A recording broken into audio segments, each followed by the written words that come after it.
তো hey guys, welcome back to নতুন একটা ভিডিও। তো আজকে বসে নতুন একটা ব্লগ ভিডিও নিয়ে তোমাদের কাছে। তো এই যে দেখতে পাচ্ছ, ঈশানী এখানে বসে বসে খাবার খাচ্ছে আর রিয়াও রেডি হয়ে গেছে। মানে বাইরে কিন্তু আজকে প্রচন্ড ঠান্ডা। তো এই ঠান্ডার মধ্যে আমরা একটু যাবো ঘুরতে আর কি, গরম গরম ক্রিসপি চিকেন খেতে। ঠিক আছে, তো কোথায় যাবো? ঘুরতে না, ঘুরতে না মা, শিয়ালে কামড়িয়েছে মাকে, তো ইনজেকশন দিতে। আর আসার সময় তোমার জন্য নিয়ে আসবো আমরা কি কি নিয়ে আসবো বলো? চিকেন পকোড়া আর কি ফ্রেশ ফ্রাই। তো গাইস যাই হোক, মানে কি বলতো, বাইরে এতটা ঠান্ডা, ঠিক আছে, ওকে নিয়ে গেলে মানে আমাদের নিজেদেরই যেতে ইচ্ছে করছে না। কিন্তু জোম্যাটোতে অর্ডার দিলে এতটা ভেতরে বাড়ি, শহরে বাড়ি না, তো কি বলবো, মানে ডেলিভারি চার্জ জানিয়ে নেয়, সেটা আর এক প্লেট খাওয়া যায়। তো এই কারণে এই কষ্ট করে যেতে হবে, এগুলো কষ্ট, এনজয় না, ঠিক আছে। তো রিয়া দেখতে পাচ্ছ রেডি হয়ে গেছে। আমার দোকানটাও খোলা, তাও চলে যাচ্ছে, কারণ এত ঠান্ডায় ঘর থেকে মানুষ বেরোচ্ছেই না, কিছু কেনাকাটিও করছে না, তাই আমরাই লোকের দোকানে কিনতে যাচ্ছি। রিয়ার কাছে একটা চাদর চাইছি, ও আমায় দিচ্ছে না। ও দেখো মানে এত মোটা একটা জ্যাকেট পরেছে, দেখতে পাচ্ছ, মানে এগুলো কাশ্মীরে গেলে পরে ঠান্ডা কাশ্মীরে।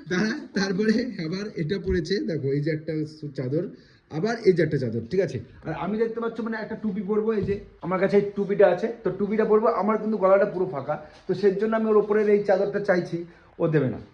ও এই 3-4টাই পরবে। দে আমাকে একটা, এই দে, এই তুমি হচ্ছে কি অন্য নাও, তোমার আবার এই চাদরটার উপরই নজর অন্য কোথায় আছে। দিচ্ছি।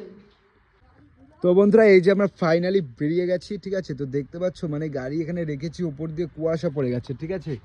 আর ঠান্ডায় দিয়েছে, যাই হোক চাদরটা আমায় দিয়েছে, কিন্তু ও সেই চাদর পাল্টায়নি, মানে আরো একটা নিয়েছে। দেখো মানে কিরম লাগছে, শুধু দেখো। ঠান্ডা এখনই লাগছে, গাড়ি চললে কি হবে, আজকে মনে মরেই যাবো রাস্তায়।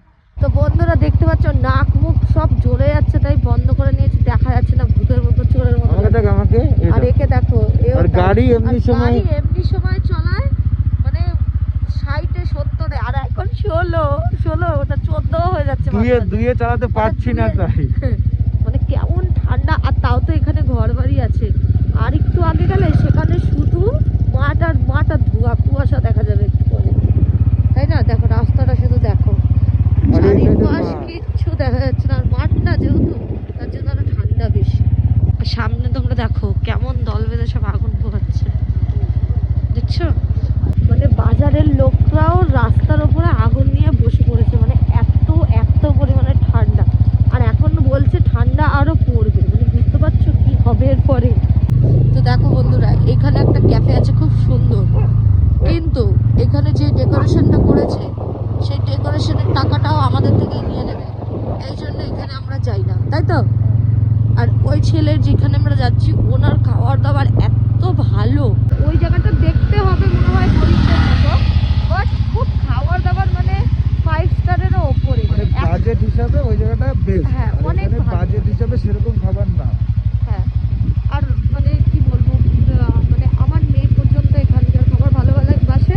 আর আমরা এত দূর থেকে ওই ছেলেটার দোকানে প্রায় মানে সপ্তাহে 1-2 বার আসাই হয়, বলো? খালি ওর স্বাদ, মানে ওর খাবারের স্বাদ। তো বন্ধুরা, আমাকে জেনে আহার কথা ছিল, সেখানে কিন্তু আমরা আয় বসছি। তো অনেক কষ্ট হয়েছে, মানে কি কমে, এতটা ঠান্ডা, এই ঠান্ডার মধ্যে বেরোনোটা খুব কষ্ট। তো এই যে দোকান, তো এখন আমরা অর্ডার দিয়ে দেবো। তো বন্ধুরা, এখানে মেনু কার্ড দেখতে পাচ্ছ রয়েছে, ঠিক আছে, মানে একদম সব চিপ প্রাইস, একদম আমাদের জন্য বাজেটের হিসাবে একদম ঠিক আছে। তো বন্ধুরা, আমাদের ফার্স্ট অর্ডার আয় বসছে, তো যেটা রয়েছে ফিশ ফিঙ্গার। তো এটা খাই নেবো এখন। আহা কি বলবো, মানে এই ঠান্ডার মধ্যে কিন্তু খাইতে মানে সেই লাগতেছে, সেই লেভেলের মজা পাইতেছি। আর বাইরে কিন্তু অনেকটাই ঠান্ডা, ঠিক আছে, একদম ফাঁকা জায়গায় বয়ে বয়ে খাইতেছি। আর দিচ্ছে না। এটা ডিসেম্বর মাসের আজকে 30 তারিখ না? 30 তারিখে একটা অফার রাখতে পারতো যে কে কত খেতে পারে চিকেন পকোড়া। আমি মানে সারাদিন না খেয়ে আসতে খাওয়ার জন্য। তো বন্ধুরা, আমি কিন্তু মানে কিছুদিন আগে, মানে গেল 1-2 মাস একদম এগুলো খাওয়া বন্ধ করে দিয়েছিলাম, তাই না? তো আমার ফ্যাটটা অনেকটা কমে গেছিলো, মানে পেটটা ফুলে গেছিলো। তো আজ এখন মনে হচ্ছে আবার ওই একই অবস্থা হবে। আজকে আমার মেয়ে আমাকে বলছে পেট ফোলা, না পেট মোটা, না পেট মোটা। আর ওর বাবাকে বলছে একটা পেট রোগা বউ বিয়ে করে আন। कैसे कैसे लोग रहते हैं।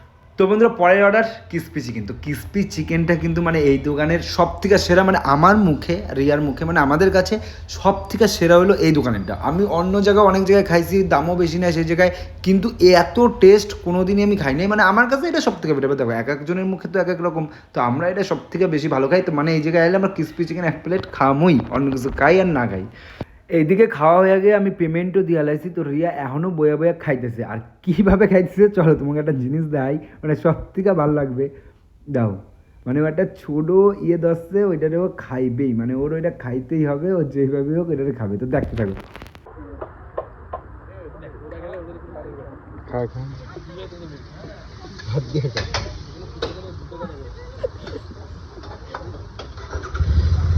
হাত দিয়ে খা, হাত দিয়ে খা। তাও পাচ্ছি না।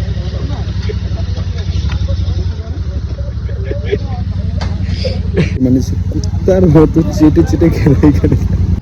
এটাকে বলা হয় পয়সা ওয়াসুলি খানা। আমরা কিন্তু গাড়ির কাছে চলে এসেছিলাম, ঠিক আছে, আর পার্সেল আনতে ভুলে গেছি, মানে ঈশানীর জন্য যেটা নিয়েছি ওই যে রিয়া আবার গেল সেই পার্সেল আনতে। এই যেমন তো পার্সেল রেডি ঈশানীর জন্য। এবার আমরা বাড়ি যাই। খুব ঝাল লাগছে, কুত্তার মতো ঘুরে গিয়ে জায়গাটা লেগে যায়, ঝাল লাগছে। তো চলো গাইস, বাই বাই, দেখা হবে অন্য ব্লগে, ঠিক আছে, টাটা।